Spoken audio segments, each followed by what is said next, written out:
Muchas gracias al Consejo Mexicano de la Familia, Juan Dabdub, por invitarnos nuevamente a una gira súper intensiva a lo largo y a lo ancho de México. Digo nuevamente porque nosotros estuvimos en México en octubre del año pasado, estuvimos 19 días dando conferencias en 11 ciudades. Si mal no recuerdo, en 19 días dimos 53 conferencias, terminamos reventados. Y Juan ahora redobló la apuesta y nos dijo, bueno, ahora vengan de nuevo, pero vamos a 17, 18 ciudades en 25 días. Este es, no sé, creo que nuestro quinto, y esta es la conferencia número 11 ya. Así que vamos sumando de a poco, más o menos 2 o 3 conferencias por día. Bueno, muchas gracias por venir, muchas gracias por el interés. Hoy vamos a hablar sobre ideología de género, supongo que ya muchos de ustedes saben, el título de la conferencia trata sobre eso.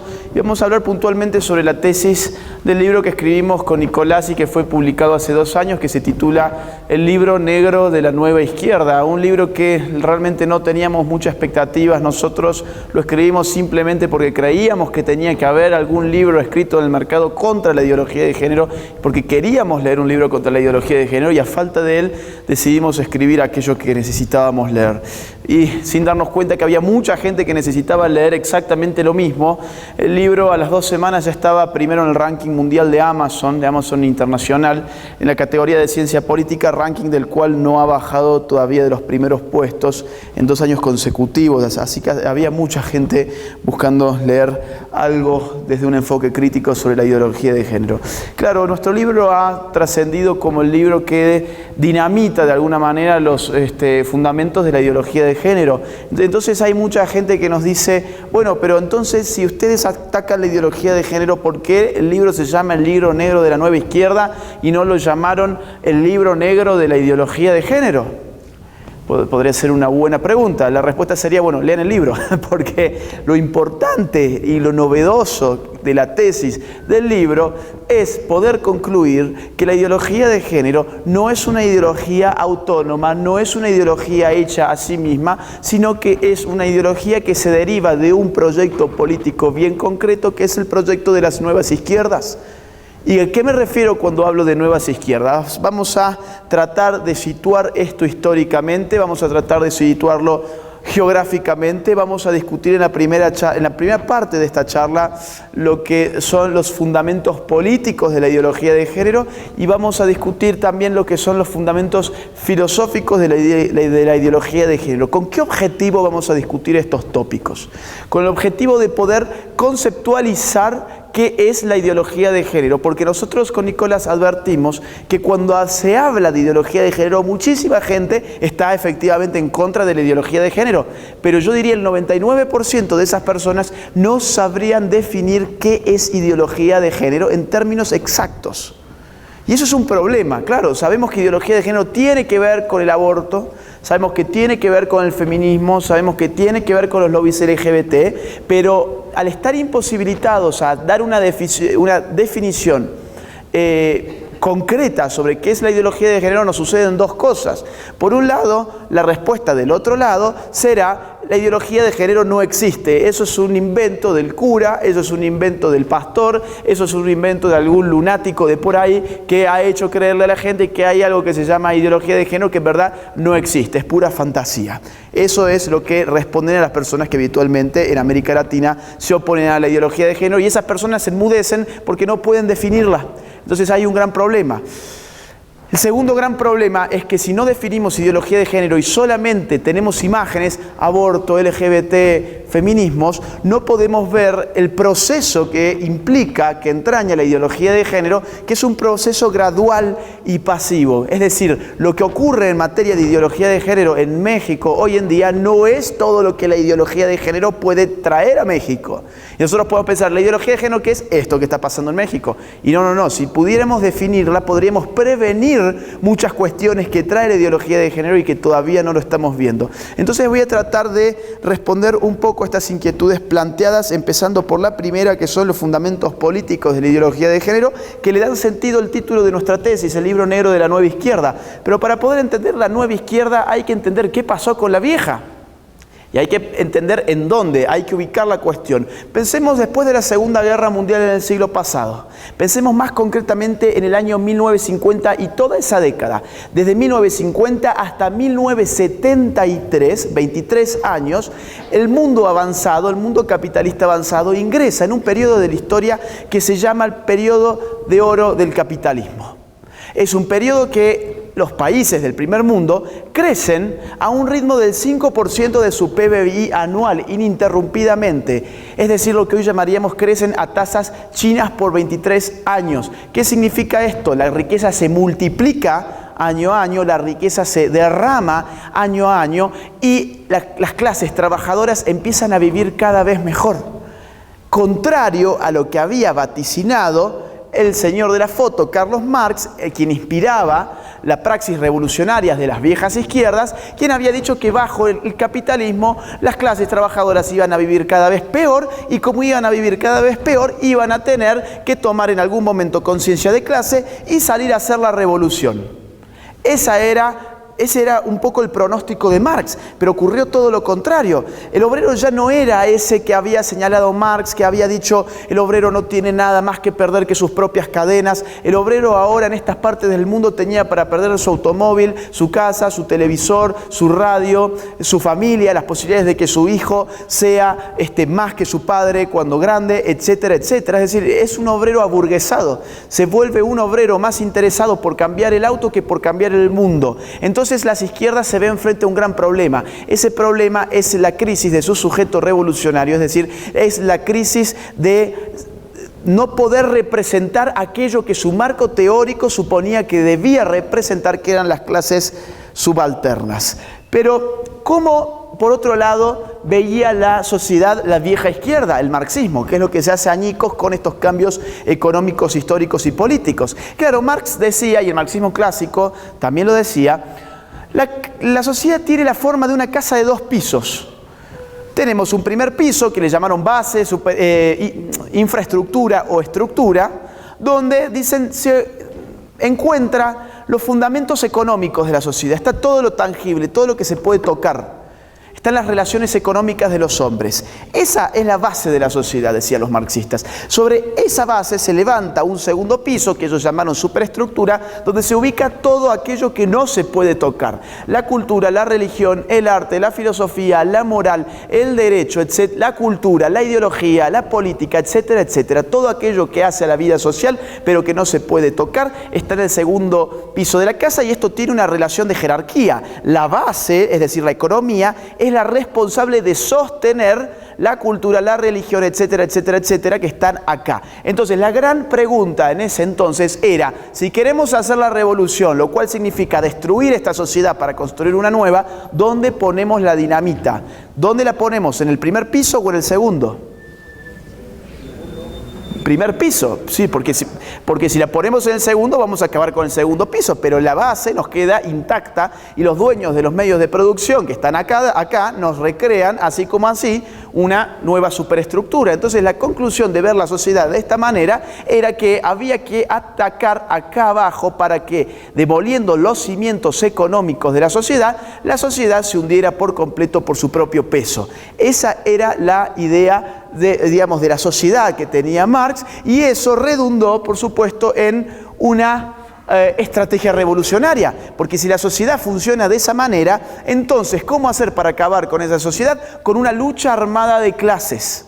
Una lucha armada de clases protagonizadas por las clases trabajadoras, que son aquellas llamadas a destruir el sistema económico que las oprime. Eso estaba escrito en clave marxista, por supuesto, y esta forma de ver la sociedad y ver la revolución dio lugar a todo aquello que ya sabemos: Mao Zedong en China, Lenin y Stalin en Rusia, guerrillas por todas partes en América Latina. La foto corresponde puntualmente a la FARC en Colombia, el Che Guevara y Fidel Castro en Cuba.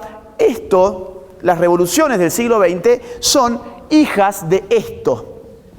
Al leer de esta forma la sociedad, actuaron de esa manera porque la revolución implicaba modificar esto, no esto.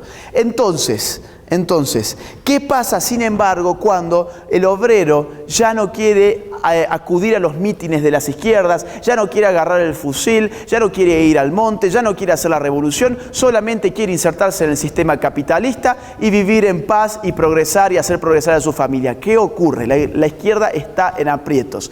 La izquierda tiene que rever sus paradigmas y renovarse. De ahí que hablamos de una nueva izquierda. ¿Por qué? Porque al tener por perdida el primer piso de la casa, dicen, bueno, ¿y si lo intentamos acá arriba y después vemos qué pasa acá abajo? Si acá trazamos una fractura y dijimos que hay una división entre obreros y capitalistas que estaban destinados a hacer la revolución, etcétera, etcétera, ¿por qué no podemos dividir a la sociedad en términos culturales? ¿Por qué no podemos decir, por ejemplo, que el hombre y la mujer están en conflicto permanente y que lejos de ser sexos complementarios son sexos enemistados en el cual el hombre explota a la mujer bajo un sistema que vamos a llamar el heterocapitalismo patriarcal? ¿Por qué no decir que el homosexual y el heterosexual también están en una guerra y el homosexual está oprimido por un sistema al cual le vamos a llamar la heteronormatividad? Entonces aplican exactamente la misma lógica dialéctica para dividir a la sociedad en sus términos culturales, así como antes la dividían en sus términos materiales. Entonces, reclutan nuevos tipos de revoltosos, nuevos tipos de grupos sociales para poderlos acercar hacia las izquierdas, renovarse, presentarse con nuevas máscaras, nuevas caretas y volver a intentar exactamente lo mismo.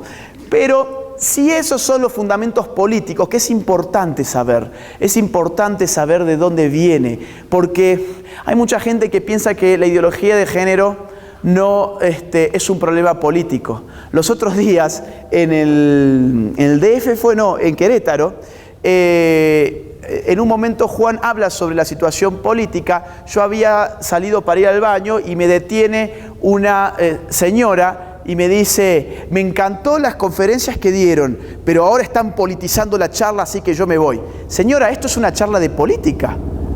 ¿De qué se pensó que escuchó durante 1 hora y media antes? Estábamos hablando sobre política, no estábamos hablando sobre la Biblia, no estábamos hablando sobre religión, no estábamos hablando sobre el espectáculo ni sobre el deporte. La ideología de género es un problema político porque sus fundamentos y sus objetivos son primordialmente políticos. Entonces, si no entendemos que la ideología de género se nos impone a través de la política, nunca vamos a poder quitarnos de encima la ideología de género, porque la forma de quitarnos de encima la ideología de género, le gusta a quien le guste y no le gusta a quien no le guste, es de tipo política. Entonces, habiendo entendido esto, quisiera hablar un poco sobre los fundamentos filosóficos de la ideología de género, que es lo que nos va a permitir a nosotros poder definirla. Y ustedes van a ver lo siguiente. Yo ahora voy a empezar a hablarles sobre feministas, las más importantes posiblemente del siglo XX, las más importantes. Lo voy a hacer a propósito. Voy a hablar sobre ellas, sobre sus pensamientos, porque después voy a usar sus propios pensamientos para dar sentido a un concepto de ideología de género, para que nadie diga después que nosotros estamos repitiendo lo que dijo el cura, lo que dijo el pastor o algo que nos inventamos. Nos estamos apoyando en lo que ellos mismos escribieron al respecto. Entonces empecemos, primero que nada, por decir que la ideología de género encuentra sus fundamentos filosóficos en el feminismo de género. Feminismos hay muchos, ha existido el feminismo de primera ola, segunda ola, tercera ola, los posfeminismos, la ideología queer, etcétera, etcétera, etcétera. Yo no me voy a poder meter por una cuestión de tiempo con todos esos temas están desarrollados en el libro. A quien le interese, les recomiendo acudir al libro. Yo me voy a detener simplemente en el feminismo de género, que es el que predomina hoy en día y es el que sienta las bases filosóficas para dar vida a aquello que hoy llamamos ideología de género. Todo esto arranca, a mi juicio, con Simone de Beauvoir. Simone de Beauvoir en Francia escribe El segundo sexo, un libro publicado en el año 1949. Ustedes podrían pensar, uy, me va a hablar sobre un libro de 1949 en el 2018. Bueno, cuidado. Un libro no es viejo o es nuevo por su año de publicación, sino que es viejo o es nuevo por el año en el que el libro se lee. Y este libro hoy se lee más que cuando el libro salió publicado en Francia en su época. Vayan a cualquier librería de México, vayan a Gandhi, vayan al Fondo de Cultura Económica, vayan a donde se les cante, vayan a las de los aeropuertos, que se supone que venden cosas más light, ¿no? Venden autoayuda, cuentitos, ficción, qué sé yo, cosas más tranquilas para el vuelo. No, también tenemos a Simone de Beauvoir expuesta como una novedad. En la Feria del Libro de Buenos Aires, donde estuvimos dando hace 3 semanas con Nicolás una conferencia, la conclusión de la feria fue que el libro más vendido fue El segundo sexo. Es decir, este libro se está vendiendo muchísimo. ¿Por qué razón? Porque tiene una frase muy poderosa que lo inmortalizó. Y una frase que es tomada hoy en día como eslogan por los grupos feministas de todas partes, incluso por candidatos presidenciales y por políticos. Humberto de la Calle, candidato a presidente en Colombia, ha dicho recientemente: no se nace mujer, no se nace hombre, llega uno a serlo, parafraseando la frase de Simone de Beauvoir, que originalmente fue: no se nace mujer, llega uno a serlo. Y nosotros podríamos pensar, bueno, ¿qué tiene esa frase de tan importante? Parece casi un poema, parece casi, no sé, un eslogan, ¿no? No. Tenemos que tratar de desentrañar la frase filosófica. Frases cortitas pueden tener una carga filosófica muy importante. No se nace mujer, llega uno a serlo. Significa, no hay nada intrínseco y natural dentro de la mujer que sustancialmente la haga ser una mujer, sino que la condición de mujer queda definida por algo que está fuera de ella. Hay algo fuera de ella que le imprime sus características femeninas, que la hace llegar a ser una mujer. Y en un libro que se llama El segundo sexo, ¿qué se piensan ustedes? ¿Qué es lo que le imprime características femeninas? El primer sexo. ¿Quién es el primer sexo? El hombre, que tiene un interés por imprimir esas características femeninas en la mujer para subordinarla, para mantenerla bajo su yugo. Esa es la idea que encierra una frase tan chiquita como no se nace mujer, llega a serlo, y por eso es tan citada hoy. Acá arranca, a mi juicio, la ideología de género, porque ya vemos con fuerza cómo se desarraiga la sexualidad humana de su naturaleza. Cómo se dice, no, lo importante en la mujer no es lo que la mujer sea naturalmente, sino aquello que llega a ser mujer, al punto de que ni siquiera se nace mujer. Vamos a la década del 70 a Estados Unidos. Kate Millett en Nueva York publica Política Sexual, un libro también de los más importantes del siglo XX del feminismo radical. Ella acá tendrá otra frase también que va a trascender muchísimo y llega hasta nuestros días y se repite actualmente en todas partes y sobre todo en la academia. Lo personal es político, dice Kate Millett. Lo personal es político. Otra vez podríamos pensar, esto es casi sacado de un poema, una estrofa de alguna canción o algo por el estilo. ¿Por qué tendríamos que darle mayor importancia? Porque una frase tan cortita entraña el totalitarismo moderno. ¿Por qué razón? Porque si en la sociedad moderna vivimos en un esquema de cosas donde la política es materia monopolizada por el Estado moderno, y decimos que lo personal es político, lo que estamos haciendo es legitimar a ese Estado para que intervenga y regule todo aquello que sea personal. Mi relación con mi novia ya no es una relación de amor, sino primordialmente es una relación política. La relación de un esposo con su esposa no es una relación de amor y de afecto, sino primordialmente es una relación política. La relación de un padre con su hijo no es ya primordialmente una relación de paternidad, sino es una relación política. Y todo aquello que es político cae bajo los dominios del Estado moderno. Si decimos que lo personal es político, le estamos diciendo en definitiva al político: venga y legisle sobre mi personalidad, que es lo que está pasando justamente hoy en día, y voy a hablar un poquito más adelante sobre ejemplos concretos para que ustedes vean que yo no es que estoy exagerando con mis deducciones, sino que estoy preparándoles a ustedes el terreno teórico para que después puedan entender lo que está pasando en la práctica. Ese es el juego que vamos a hacer. Vamos 10 años más adelante. Monique Wittig, Francia, escribe una serie de ensayos, entre ellos El pensamiento heterosexual. Avísame, Juan, cuando me queden 10, si puede ser. Ella dice, no es que no se nace mujer, llega a serlo. ¿Saben qué? Yo me radicalizo todavía más y les digo aún más. La mujer no existe. La mujer no existe, dice Monique Wittig. ¿Por qué razón? Y bueno, dice ella, porque existe la lesbiana. Y la lesbiana, dice Monique Wittig, no es una mujer. Es otra cosa muy distinta a una mujer. La lesbiana viene a subvertir el binarismo sexual hombre-mujer con el cual hemos sido adoctrinados. La lesbiana introduce ruido en el esquema heteropatriarcal que nos ha hecho creer que existen hombres y mujeres. Esto desde el punto de vista científico es una estupidez. Una lesbiana no es más que una mujer que tiene atracciones sexuales con hacia otra mujer, nada más. Pero por más ridículas que sean las ideas, si nadie se toma el trabajo de desmentirlas o de refutarlas en el momento en que hay que hacerlo, esas ideas pueden ir cobrando poder. Y si cobran poder, se van metiendo en la política, se van metiendo en la cultura y terminan en lo social. Y ustedes me podrán responder a mí, bueno, pero ¿quién cree hoy que la mujer no existe? Por Dios, eso es una estupidez. Yo les diría, inconscientemente, muchos creemos ya que la mujer no existe. O no vemos los 8 de marzo, sin siquiera reparar un segundo, los 8 de marzo, Día Internacional de la Mujer, o mejor dicho, hoy en día, Día Internacional de la Feminista, porque no es lo mismo ser mujer que feminista, y lo que vemos ese día son puras feministas locas por ahí, ¿no vemos acaso también columnas de travestis, transgéneros, transexuales, etcétera? ¿No vemos a todo el lobby LGBT ahí presente marchando? Y nadie dice en ningún lado, oigan, esto no era el Día de la Mujer, ¿por qué vemos todo esto si era el Día de la Mujer? Bueno, porque en el fondo estamos aceptando inconscientemente que la mujer no existe, entonces cualquiera puede ser una mujer. Y si ustedes piensan que yo exagero, les traje algunos ejemplos. Irene Rotella, vamos a poner el primer caso. Irene Rotella es un travesti del Paraguay, que es invitado a representar a las mujeres paraguayas a ONU Mujeres. Es decir, un hombre que tiene pelo largo y que simplemente se pinta los ojos, hoy en día representa a las mujeres paraguayas en ONU Mujeres. Y nadie dice nada porque estamos asumiendo que la mujer no existe y entonces, como la mujer no existe, un hombre con peluca puede ser tranquilamente una mujer. En Argentina, la justicia ordena fichar a transexual en liga de hockey femenino. Esto pasó en mi país. ¿Qué ocurrió? Un tipo que se autopercibe como una mujer, quiere jugar al hockey con las mujeres, va, se inscribe, empieza a jugar, las mujeres del equipo rival se quejan, no quieren jugar con un hombre por su contextura física, muscular, etc.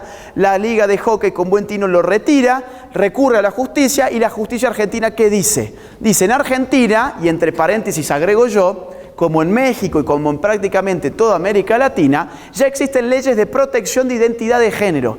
¿Qué significa esto? Significa leyes que nos dicen que uno es aquello que autopercibe ser y no aquello que objetivamente es. Entonces, si este señor se autopercibe como una mujer, nosotros como justicia concluimos que es una mujer, le corresponden los derechos de la mujer y vaya entonces a jugar de nuevo el hockey con las mujeres. Esto está pasando en todo el mundo. Un adolescente transexual gana una competición en la categoría femenina de atletismo. Un hombre transgénero campeona de levantamiento de peso en Australia. Claro, el tipo cuando competía con los hombres no le iba muy bien que digamos, dijo yo me autopercibo como mujer, pasó a levantar contra las mujeres y se fue con su medallita de oro. Entonces, bueno, miren, de triunfar en el balonmano masculino a jugar al fútbol femenino australiano, este ya ni siquiera hizo el esfuerzo por parecerse una mujer, ¿no? O sea, simplemente se puso la peluquita, nada más. Fíjense, esta noticia es de marzo del 2017. Trasladan a un violador a una cárcel de mujeres tras su cambio de sexo. 6 meses más tarde, la nueva noticia fue: aíslan por conducta obscena a un violador transgénero que cumple pena en una cárcel femenina. Claro, ¿qué fue lo que pasó? El tipo fue, violó mujeres, lo mandaron preso, dijo no me manden con los hombres, yo soy tal mujer como las mujeres que yo he violado, vaya entonces con las mujeres, volvió a hacer lo mismo y ¿ahora qué? Ahora quedó aislado porque la gente ya no sabe qué hacer con él, porque vivimos en una sociedad esquizofrénica donde nadie sabe quién es uno ni nadie sabe quién es el otro. ¿Por qué? Porque estamos sujetos a estas categorías del género que hemos estado viendo hasta ahora. Vamos con la última de las pensadoras del género, de las cuales yo quiero hablar hoy. Aclaro entre paréntesis, hay muchísimas filósofas del género muy importantes. Al ser esto una charla introductoria para la lectura del libro, yo no puedo abarcarme todas, porque también tienen que hablar Nicolás, va a hablar Juan, etc. Entonces yo tengo que recortar, tengo que seleccionar algunas cositas de las cuales quiero hablar hoy.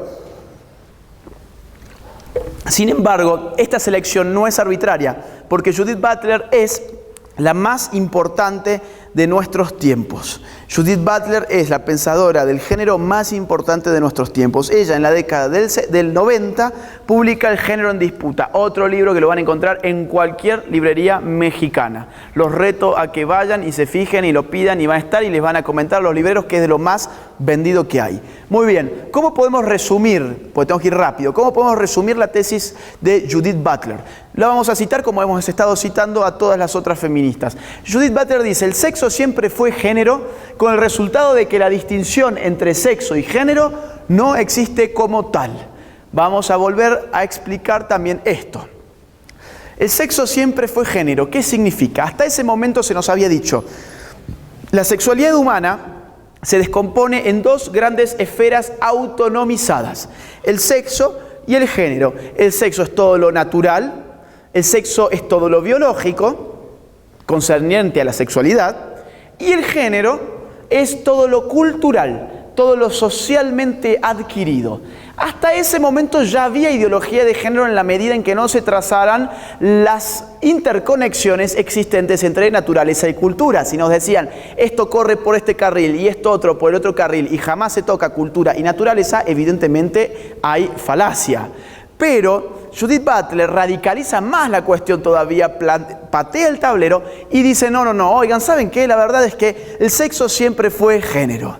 Lo cual significa, a la hora de hablar de sexualidad, no hablemos más sobre sexo, es decir, no hablemos más de naturaleza, no hablemos más de biología, no hablemos más del cuerpo del hombre en términos naturales, sino que empecemos a hablar sencillamente de la cultura. Aparece un monismo explicativo. Ese monismo es aplicar la cultura como determinante de nuestra sexualidad. Entonces, si yo soy hoy hombre, eso es producto no de mi naturaleza, sino de un sistema cultural que me hizo ser de esta forma, y yo tengo la posibilidad de liberarme. Eso es lo que ofrecen los ideólogos del género. Esa posibilidad se llama autopercepción, que implica percibirme como aquello que no soy, romper con los estereotipos que me fueron impuestos, etcétera, etcétera, etcétera. Muy bien, vamos a tratar de reunir el rompecabezas. Tengo que pasar estas otras pensadoras, están en el libro, para poder responder qué es entonces la ideología de género. Vamos a usar las propias huellas que hemos ido marcando, que nos han servido las propias autoras del género. El sexo, bueno, antes veo que están mirando un poco las fotos. Si quieres se las comento rápido. Claro, hay gente que dice que no existe la ideología de género, ¿no? Pero fíjense, National Geographic el año pasado abusó sexualmente de este niño que tiene 7 años, poniéndolo en la tapa y poniéndole el título de la revolución de los niños trans. ¿Qué revolución de los niños trans? La revolución, en todo caso, de los adultos que permitieron a este niño y que lo usaron como objeto político. El nene este, ¿cuántos años puede tener? 3. Bueno, ahora se supone que es la nenita esta. ¿Escogió realmente hormonizarse, someterse a todo lo que implica pasar de esto a esto? Estas son las consignas feministas en las marchas contra la violencia de género en Argentina. Matá a tu papá, a tu novio y a tu hermano, escriben. Claro, estamos viviendo una guerra de sexos. ¿Qué significa matar a tu novio, a tu papá y a tu hermano? Significa que independientemente de quién es tu papá, quién es tu novio, quién es tu hermano, el hecho de ser hombre le merece la muerte. Eso significa. Cuando la gente habla de feminazis, no se confunde, o sea, es un término de barricada política, pero es cierto que el odio de género, el odio de sexo que estas mujeres tienen es impresionante, la lleva a poner, matá a tu papá, a tu novio y a tu hermano con una ligereza atroz. Pero quiero volver a lo principal, que es, ¿qué es entonces la ideología de género? ¿Qué es? ¿Se acuerdan? No se nace mujer, llega uno a serlo. Lo personal es político, la mujer en verdad no existe, el sexo siempre fue género. ¿Qué huellas tenemos acá o qué proceso podemos entrever? Podemos ver el proceso de desmantelar progresivamente la naturaleza como factor explicativo de la sexualidad.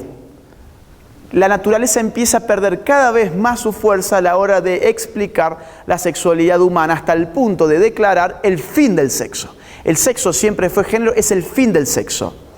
Ustedes no han visto que hoy en día ya cuando llenamos los formularios ni siquiera tenemos la opción de sexo. Ponemos en género, ya no es más sexo. Y la gente por lo general confunde sexo y género. Claro, esa es la etapa previa. Confundir una cosa con la otra para entronizar el género y barrer con el sexo. Entonces definamos por fin la ideología de género. La ideología de género es un conjunto de ideas anticientíficas que con propósitos políticos autoritarios desarraigan a la sexualidad humana de su naturaleza y la explican exclusivamente a partir de la cultura. Veo que hay varios que están tomando nota. Si necesitan, yo se las puedo repetir, si es que no han llegado. La ideología de género es un conjunto de ideas anticientíficas que con propósitos políticos autoritarios desarraigan a la sexualidad humana de su naturaleza para explicarla exclusivamente a partir de la cultura. Lo que somos hoy sexualmente depende de la cultura y no de las determinaciones naturales.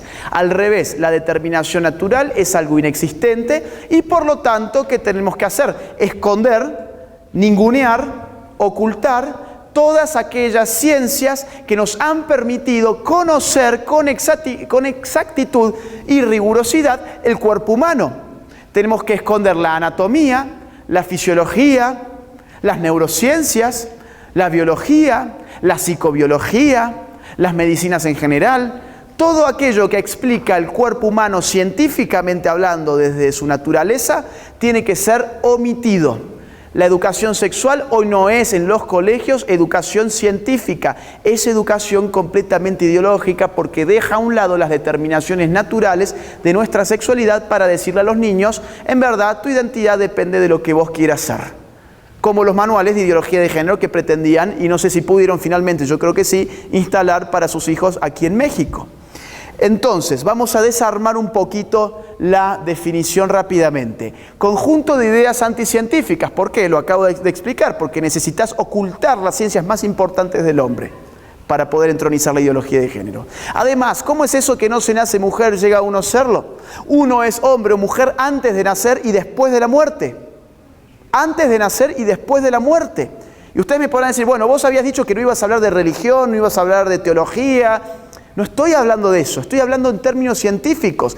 La ciencia moderna ha tenido las tecnologías como para poder entender cómo nos desarrollamos sexualmente de forma intrauterina, cómo cócteles hormonales son descargados sobre nosotros mientras estamos dentro del cuerpo materno. A tal punto que la tecnología también hoy nos permite conocer el sexo de nuestros hijos antes de nacer. A nadie se le responde después de una ecografía, tu hijo va a ser transgénero, lesbiana o LGBT.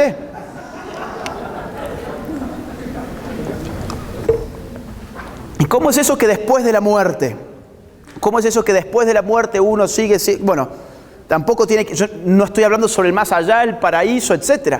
Estoy hablando de lo siguiente. Imagínense a mí en 200 años, ¿dónde voy a estar? En un ataúd, voy a hacer huesos, si es que me queda algo de hueso. Voy a hacer huesos.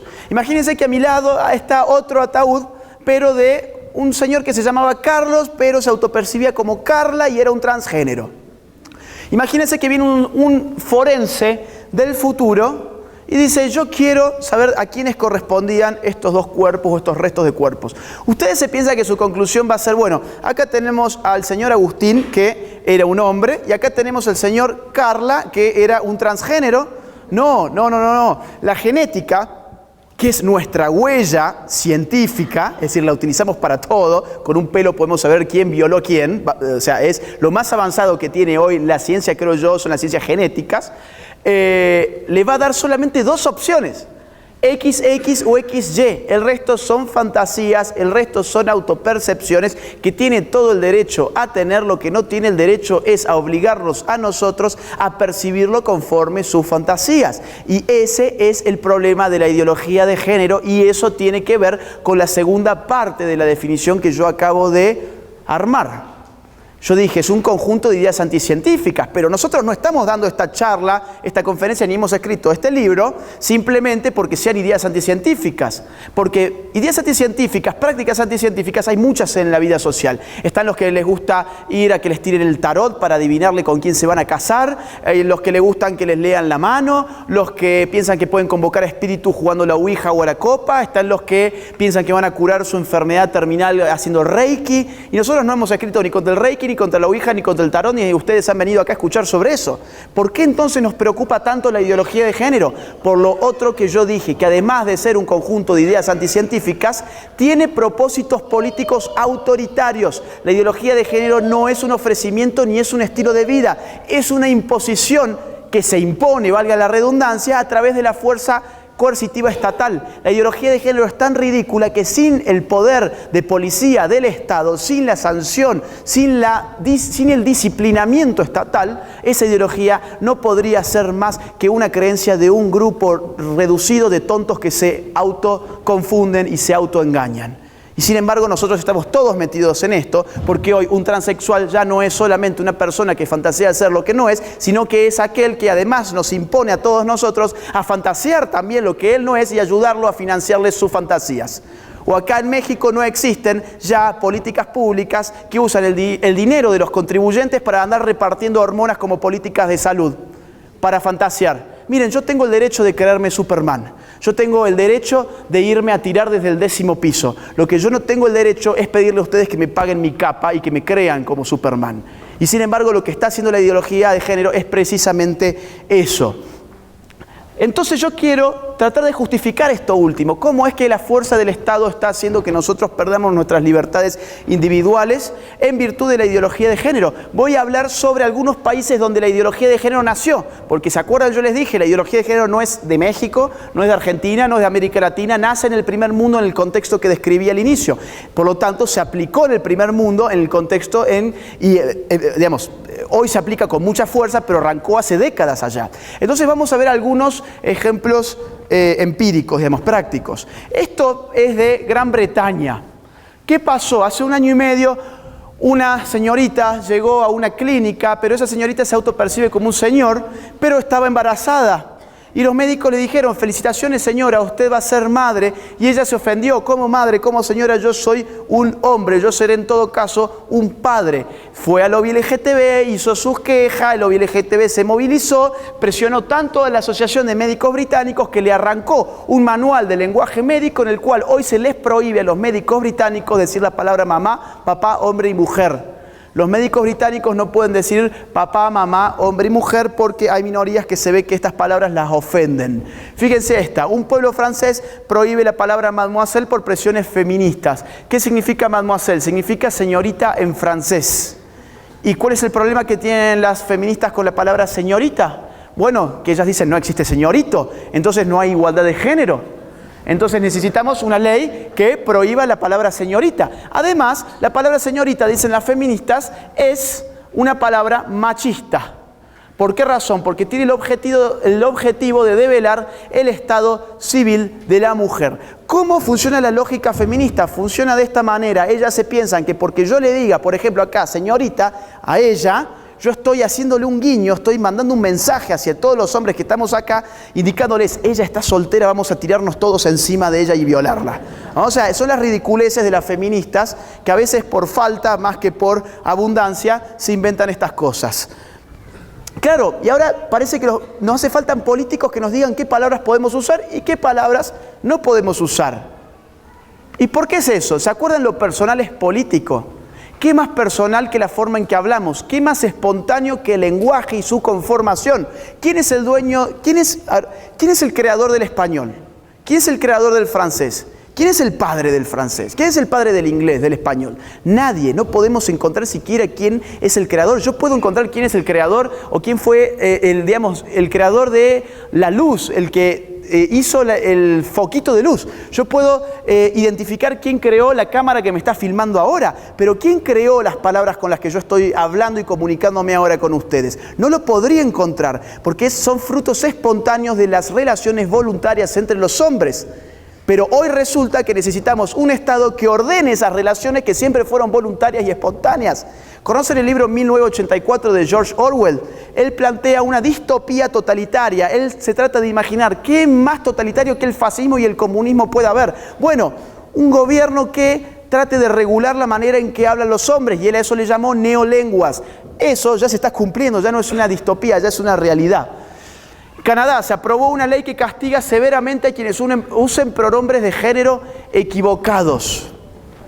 Supongamos acá que Josué nos dice a todos nosotros que él en verdad se llama Francisca y que él es una mujer en verdad. Y nosotros estamos en Canadá. Y yo, sin embargo, me refiero a él como él y no como ella. Yo estoy usando un pronombre de género equivocado y ella me puede judicializar a mí y yo puedo terminar 6 meses preso.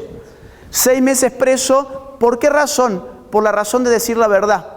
Nos dicen en Canadá la gente es libre, son súper liberales, la libertad de Canadá, sí hay libertades para muchas cosas, menos para decir la verdad. Fíjense qué conveniente.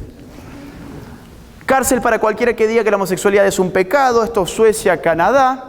¿Qué ocurre? Bueno, al margen de nuestras creencias religiosas, quitemos ese plano de análisis, no es el que me interesa a mí. ¿Qué significa en términos políticos prohibir a alguien decir que la homosexualidad es un pecado? Significa que en nombre del progresismo, en nombre de la ultramodernidad, etcétera, etcétera, en verdad nos están retrotrayendo, nos están atrasando muchísimos siglos en el tiempo, porque desde hace cuántos siglos ya en Occidente hemos conquistado la libertad de culto, de conciencia, de expresión, de creencias, etcétera, etcétera. ¿Cómo se supone hoy que un cura o que un pastor se pronuncie en sus misas sobre temas relativos a la sexualidad si decir que la homosexualidad es un pecado pasa a estar penado con 6 meses de prisión? Panaderos cristianos podrían pagar una multa de $150.000 por rehusarse a hacer pastel a pareja gay. Esto fue en Oregon, Estados Unidos, pasó lo mismo en Colorado, Estados Unidos. ¿Qué ocurrió? Una pareja homosexual se iba a casar, fueron a una pastelería, pidieron un pastel, los pasteleros cristianos dijeron discúlpennos, no podemos hacer este pastel por nuestras creencias, se ofendieron y recurrieron a la justicia. En Oregon $150.000 de multa y en Colorado lo redujeron a la servidumbre, le dijeron si usted no hace ese pastel usted va a ir preso, elija la cárcel o el pastel, o mejor dicho, la cárcel o su Dios. Entonces, ¿qué otra libertad estamos perdiendo con la ideología de género? Algo que se llama libertad económica, que incluye el derecho a comerciar con quien yo quiera comerciar y a no comerciar con quien yo no quiera comerciar. Es una libertad básica conquistada desde hace siglos por Occidente y que hoy se está perdiendo en nombre de la ideología de género. Fíjense cómo utilizan el derecho para crear conflictos y no para solucionar conflictos. En Suecia, el partido de izquierda ya propone en una ley obligar a los hombres a orinar de sentados. Hay un proyecto de ley en Suecia del partido de izquierda que propone obligar a los hombres a orinar de sentados.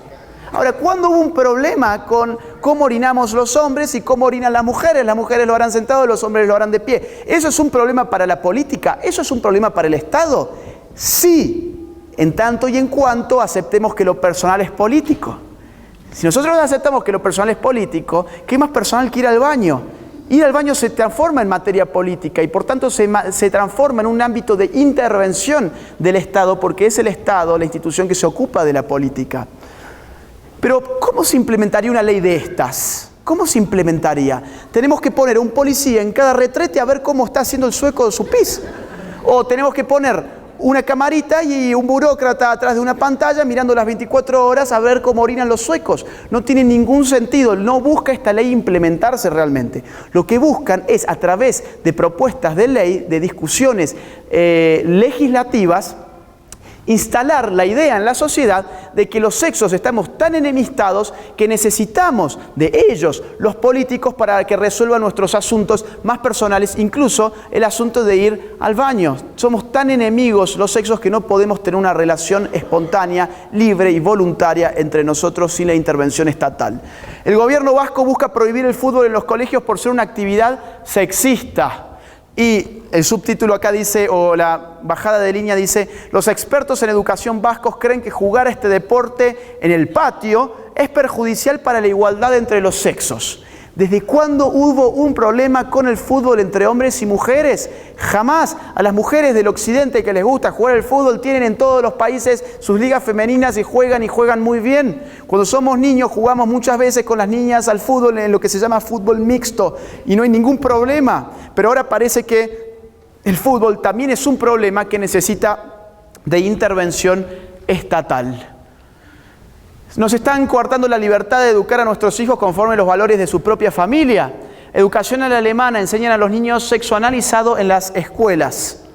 Escuelas de Chicago enseñan sexo anal a alumnos de 5º grado. Esto en Argentina ya pasa hace varios años, no hace falta solamente mirar a Estados Unidos, podemos mirar a mi país y se encontrarán folletines que se distribuyen a niños de, 8, 9, 10, 11 años, en donde se les enseña a lubricar esa zona puntual para poder tener un contacto de tipo anal.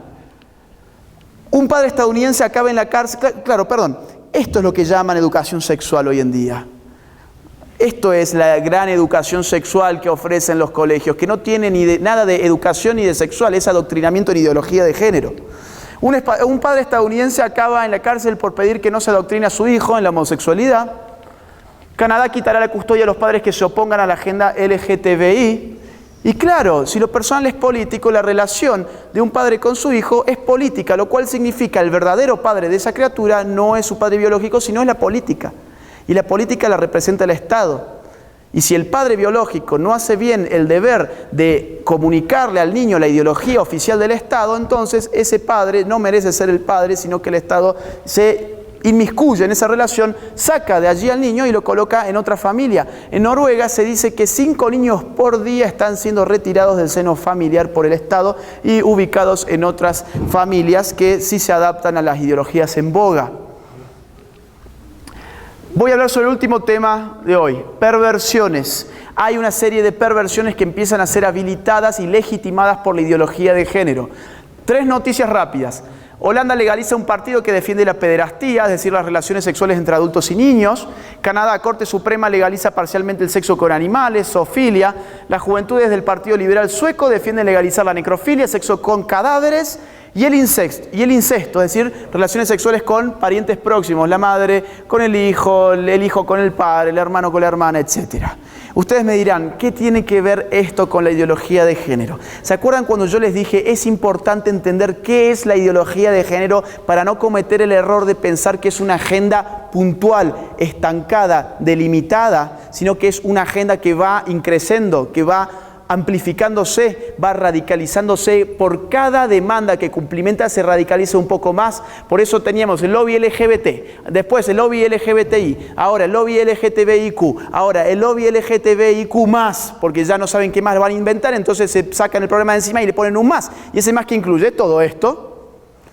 Y ustedes me dirán, bueno, pero ¿cómo es que la ideología de género legitima esto? Bueno, volvamos a la definición. Ideología de género, conforme lo que ellos mismos han escrito, es un conjunto de ideas anticientíficas que con propósitos políticos autoritarios desarraigan a la sexualidad humana de su naturaleza y la explican exclusiva, monopólicamente por la cultura. ¿Qué significa esto? Significa que la sexualidad humana es como el semáforo. Porque el semáforo, por poner un ejemplo, es un producto cultural. El semáforo no es un producto de la naturaleza, no tiene determinantes naturales. El semáforo no se cae de un árbol ni nace desde la tierra. El semáforo es fruto de la creación humana. Cultura viene de cultivo, es lo que el hombre hace. ¿Y cómo funciona un semáforo? Un semáforo es rojo, amarillo, verde. ¿Podríamos haberlo hecho, pregunto yo, podríamos haberlo hecho azul, fucsia y marrón? Podríamos haberlo hecho así. Es simplemente una convención. Hemos convenido que rojo significa pare, podríamos haber convenido que azul significaba pare. Es una convención. Si nosotros decimos que el sexo siempre fue género y que el género es la cultura y el sexo es la naturaleza, estamos diciendo que la sexualidad es como el semáforo, que la sexualidad es arbitraria, que la sexualidad es una convención abierta ¿a qué? A la subversión, a las alternativas. Si es convencional y hay trabas para vivir la sexualidad de otra manera, entonces tenemos injusticia. Entonces tenemos que paliar esas injusticias. Entonces, si es una convención, por ejemplo, la heterosexualidad, ¿por qué no podemos cortar con el tabú del incesto, de la necrofilia, la pederastía, la zoofilia, y que sean alternativas? Hoy los lobbies pedófilos que existen en el mundo, como la NAMBLA, cuya página web está indexada en Google, pueden buscarla, es nambla.org, con B larga, lanzan sus notas tratando de legitimar la pedofilia conforme a los argumentos de la ideología de género. Y si yo hoy, aquí en México, les puedo decir a ustedes, oigan, ¿saben que yo no soy Agustín? Yo soy Agustina, soy una mujer encerrada en el cuerpo de un hombre, y por ende obligarlos conforme a las leyes mexicanas, a todos ustedes, a percibirme como yo quiero ser percibido y a financiarme mi disfraz, entonces, ¿qué me quita a mí decirles que además de ser Agustina, yo soy Agustina y tengo 5 años. Soy Agustina y tengo 5 años y quiero ir al kinder con sus hijos, porque yo me autopercibo como una nenita encerrada en el cuerpo de este hombre de 29 años. Y ustedes me dirán, no, bueno, pero eso es una ridiculez. Y yo les diría, son unos niñofóbicos, ustedes me excluyen, ustedes me marginan, me discriminan, son retrógrados, medievales. Seguro el cura hizo que ustedes me dijeran que yo no era una niña. Y ustedes me dirán, no, bueno, tampoco te pongas tan exagerado porque estas cosas no pasan. Error, ya pasan. La increíble transformación de un hombre de 52 años en una niña en Canadá. Hay varios ejemplos al respecto, yo traigo uno nomás. La increíble transformación de un hombre de 52 años en una niña. Ahora fíjense cómo los medios a uno lo condicionan en su propia percepción. Díganme, ¿qué tiene de increíble transformación que este gordo de 52 años haya puesto un peluquín y un babero? Nada, no hay ninguna increíble transformación. Eso lo puedo hacer yo también. No hay ninguna increíble transformación. Sin embargo, nuestros conciudadanos muchas veces leen las noticias de forma crítica y dirán: ¡ah, qué impresionante! ¡Cuánto progreso hay en Canadá! ¡Qué avanzados que están! ¡Qué modernos que son! Ya hay un tipo de 52 años que en verdad era una pobre nena de 5. Entonces, fíjense, acá está antes el tipo con su familia numerosa, 7 hijos, y ahora está tras su increíble transformación que consta de 2 muñecas y un tutú. ¿Y esto dónde está? ¿Dónde está el tipo? Está en un kindergarten. Justamente está en un kindergarten dando algo relativo al género.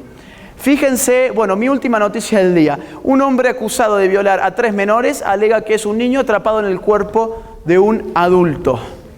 Claro, esto empieza a pasar en todas partes porque lo que hemos hecho es desgarrar la realidad y hacerla depender de los caprichos individuales de personas que evidentemente no andan muy bien de su psiquis.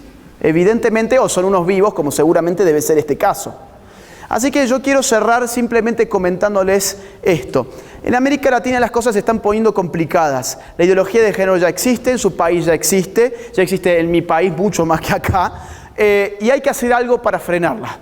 Pero hacer algo para frenarla implica tener conciencia política de lo que está pasando, entender qué es la ideología de género, de dónde viene y hacia dónde va. Pues bien, con ese objetivo, con el objetivo de despertar a la gente, de concientizarla, nosotros con Nicolás escribimos hace 2 años el libro negro de la nueva izquierda y con ese objetivo también desde hace 2 años estamos recorriendo toda América Latina, llegamos a Estados Unidos y también a España, difundiendo estas críticas contra la ideología de género. Esperamos que esta charla les haya llegado, los anime a ponerse en guardia porque esto es una guerra cultural de la cual tenemos que ser los protagonistas porque si no van contra la vida, contra la familia y contra todo lo que tenemos. Muchas gracias.